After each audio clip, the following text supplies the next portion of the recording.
You want to explain Malaysian things to your friends, and then they ask you, so what is lemang? What is pulut? And then you're like, what's the word for it in English? Lemang is rice. Pulut is rice. Why aren't there words other than rice for this? Why do we have so many words? Today, I'll be talking about a very unique feature of language that people don't realize. So there are certain times where if a particular object or a particular concept is really important to a particular culture, there will be more words for it in that particular language. So take for instance Malay and Malaysian culture, alright? So we are pretty much a culture known for, we eat rice all the time. It's to the point where if somebody doesn't eat rice at all for a month, you'll be like, kau ni orang Malaysia ke?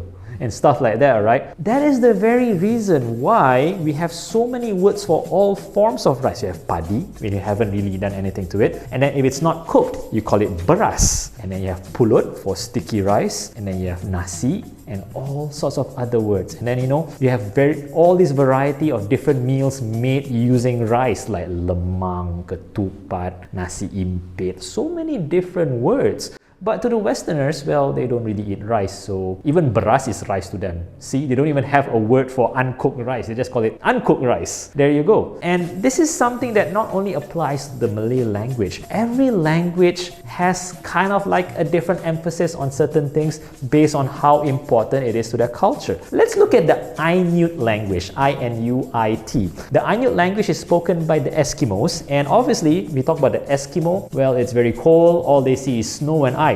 Because of how important and how prominent, snow is in their particular region of the world, they have more than 40 words just for ice and snow. They have words for half melted snow, words for fine snow, words for snow that just melted, and all sorts of things. Why? Because they deal with snow all the time, alright?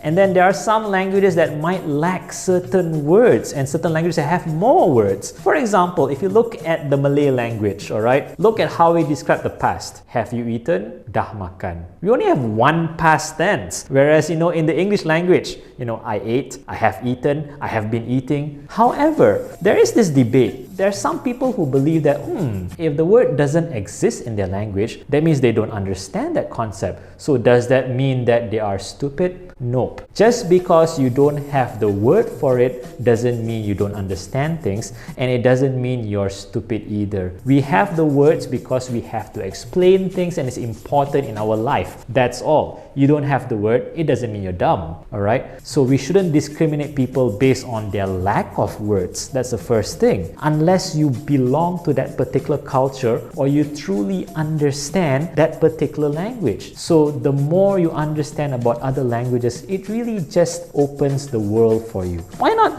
just let's learn language and really see the world differently. Okay, then how do we describe such things to people who, never heard of it or don't understand the concept? This is the opportunity for us to enlighten people about the beauty of our language and the beauty of our culture. We don't just simply surrender like, oh my God, this is a different rice.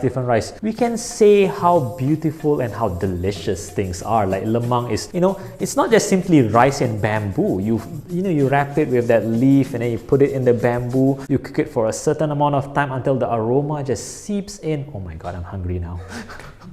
And yeah, that can really, entice people. So that's why, it's not a bad thing if people ask you and you don't have the words yourself. Why not take it as an opportunity to make people love culture even more?